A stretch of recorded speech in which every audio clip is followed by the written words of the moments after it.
pagi, saudara. Kini saatnya saya Janely mengantarkan sejumlah informasi dari Makassar. Berikut 3 berita utama di antaranya.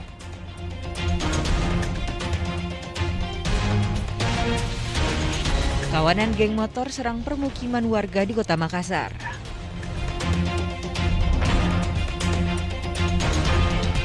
Solar langka, puluhan truk di Kota Parepare antre di SPBU. Setelah disuntik vaksin, para peserta vaksin COVID-19 di Kota Parepare bisa memilih minyak goreng atau beras.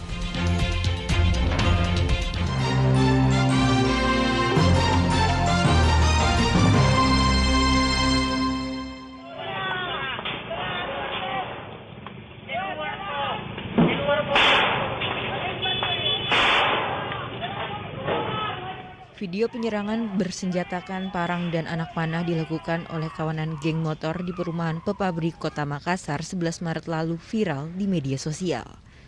Akibat peristiwa penyerangan kawanan geng motor itu, warga mengalami luka, pagar rumah rusak, hingga ditemukan sejumlah anak panah di sekitar lokasi penyerangan. Berawal dari kelompok-kelompok anak remaja, yang mana kami dengar juga dan ketahui banyak di bawah umur. Yang meresahkan buat kami di sini, sebenarnya pelaku-pelaku ini sampai saat ini kita juga dapati yang itu juga orangnya. Kita ambil tindakan untuk pengarahan pemagaran.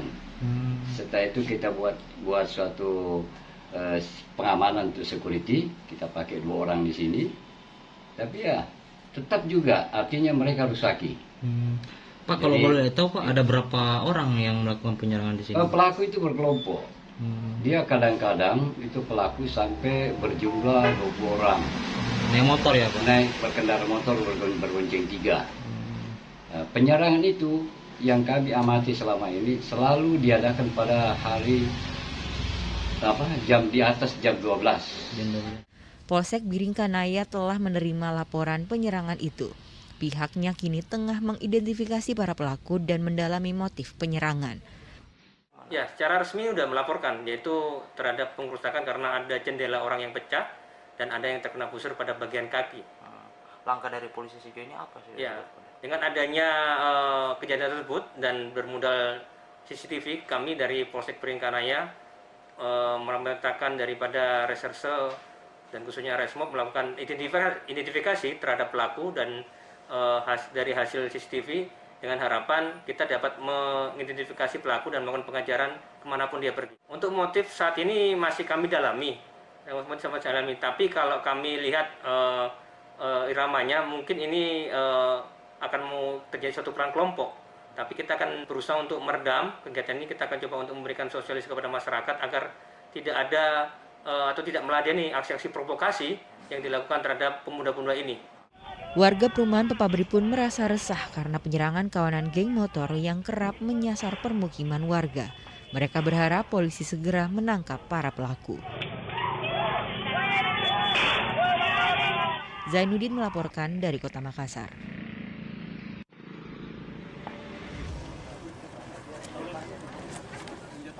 Reka ulang kasus pembunuhan ayah tiri yang dilakukan tersangka Syahrul terhadap Muhammad Iqbal, ayah tirinya, digelar di Jalan Sosial Kelurahan Bukit Harapan, Kecamatan Soreang, Kota Parepare, diwarnai rasa haru. Sejumlah tetangga tersangka meneteskan air mata menyaksikan reka ulang pembunuhan ayah tiri.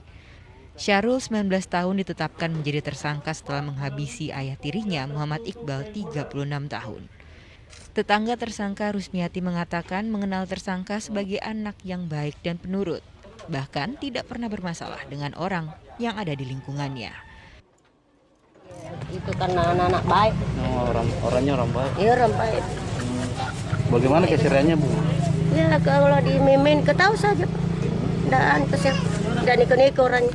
Tidak pernah bermasalah dengan tetangga lain Bu? Tidak pernah kesiap. Kalau disuruh-suruh langsung pergi.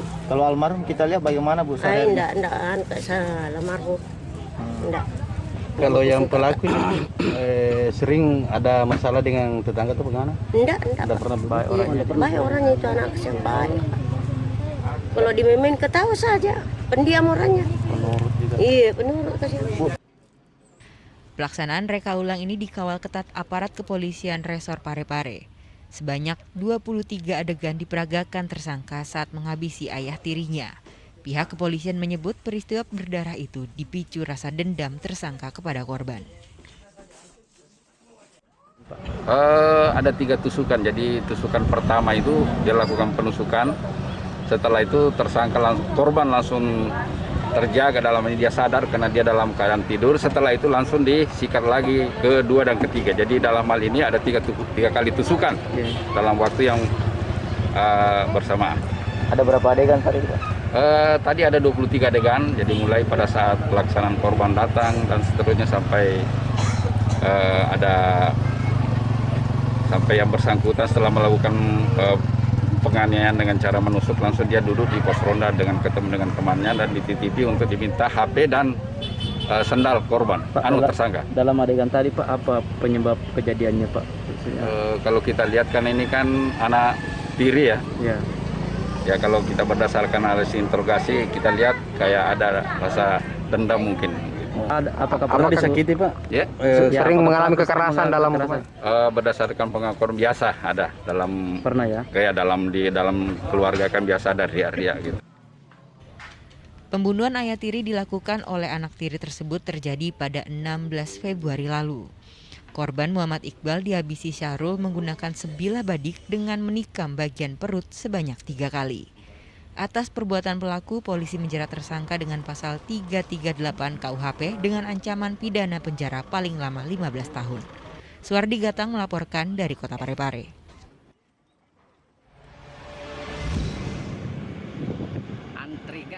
Puluhan truk antre menunggu giliran pengisian bahan bakar minyak jenis solar di stasiun pengisian bahan bakar umum SPBU Kota Parepare Minggu siang. Antrean truk hampir terjadi di seluruh SPBU di Kota Parepare. Supir truk Sulaiman mengatakan sepanjang perjalanan dari Kota Makassar menuju Kota Parepare, antrean serupa terjadi di setiap SPBU yang dilalui. Beberapa hari ini mulai dari Makassar memang begitu. Begini Pak Di, setiap daerah yang Bapak Asantri ya Pak Di. Kalau dapat Pak, berapa liter Pak yang didapat dikasih? Berapa liter kira-kira itu Pak? 30 atau 40 liter lah. 40 liter Pak ya? Pak, bagaimana dengan begini Pak? Mengganggu tidak dengan proses pengiriman? Ya, pengiriman mana publik mau tahu, solar tidak ada. Oh gitu Pak ya? Keterlambatan kiriman. Iya Pak. Belum diketahui penyebab kelangkaan solar tersebut di sejumlah SPBU, namun setiap truk yang mengantre dibatasi hanya bisa mengisi 40 hingga 50 liter per truk. Manajer SPBU Patung Pemuda mengaku belum mengetahui penyebab kelangkaan solar. Nah, saya belum ketahui ini karena baru beberapa hari ini begini. Sudah berapa hari terjadi ini? Kalau saya ini baru 3 hari. 3 hari. Ya. Itu kalau misalnya ada yang dapat dijatah atau tidak bagaimana? Terkadang saya kalau mau amannya karena banyak konsumen yang menunggu terkadang di luar, saya biasa jatah dulu supaya kebagian semua Gitu ya? Iya. Satu truk berapa liter dikasih? Biasa kalau rata-rata dia uangkan aja 300 sampai 400 ribu satu mobil. Oh itu kira-kira berapa liter Pak? Ada 40 liter atau 50? Ya, sekitar 40 liter, 30 sampai 40 liter lah. Begitu ya? Iya. Supaya kebagian semua, iya. Dia belum tahu pasti penyebabnya ini. Saya belum tahu pasti penyebabnya. Meski harga solar masih berada di Rp9.550 per liter, keberadaan bahan bakar minyak ini sudah mulai sulit didapatkan oleh para supir truk dalam beberapa hari terakhir. Suwardi Gatang melaporkan dari Kota Parepare.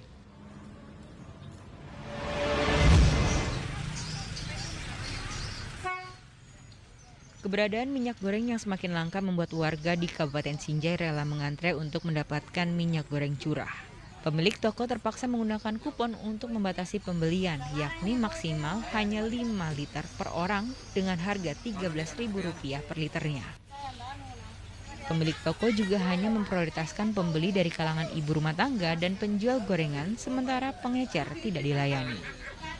Menurut pemilik toko, dirinya hanya mendapat jatah 1.400 kg minyak goreng curah per minggu.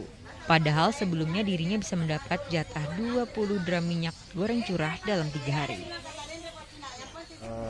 Iya, setiap ada minyak 1 kali 1 minggu datang pasti antri. Seperti yang tadi yang kita bagi batasnya sampai 5 liter per orang. Itu pun kita langsung dulu yang konsumen langsung, seperti yang jajanan gorengan, konsumsi rumah tangga. Untuk sementara kita terlayani dulu yang penjual ecer. Sementara untuk minyak goreng kemasan, dirinya sudah tidak mendapat jatah lagi selama 3 bulan terakhir. Ratusan warga di Kota Makassar terlihat mengantre untuk mendapatkan minyak goreng murah, seperti yang terjadi di sebuah pangkalan minyak goreng curah di Jalan Adipura, Kelurahan Karwisi, Utara, Kecamatan Panakukang. Para pedagang rela antre berjam-jam untuk mendapatkan minyak goreng curah sebanyak 2 kg dengan harga per kilogramnya Rp12.500. Para pembeli pun wajib didata kartu tanda penduduknya agar tidak double membeli minyak goreng. Persyaratannya apa ini, Pak? KTP. Oh, KTP store ya, Pak. Minimal berapa liter per orang? 20 kilo ya? Harganya sendiri berapaan? Normal. 1 kilo 12.500. Saya menunggu dari setengah 7 pagi. Baru dapat ini ya, Bu ya? Baru dapat ini jam berapa? Jam 10 lewat kan? Jam 11. 11 lewat. Iya. Ini berapa liter kita dapat ini, Bu? 20 kilo. Namun sebagian pembeli minyak goreng yang sudah antre selama berjam-jam harus gigit jari karena persediaan minyak goreng curah terbatas hanya untuk melayani sekitar 400 pembeli. Sehingga mereka pun pulang dengan tangan kosong. Andi Muhammad Sardi dan Zainuddin melaporkan dari Kabupaten Sinjai dan Kota Makassar.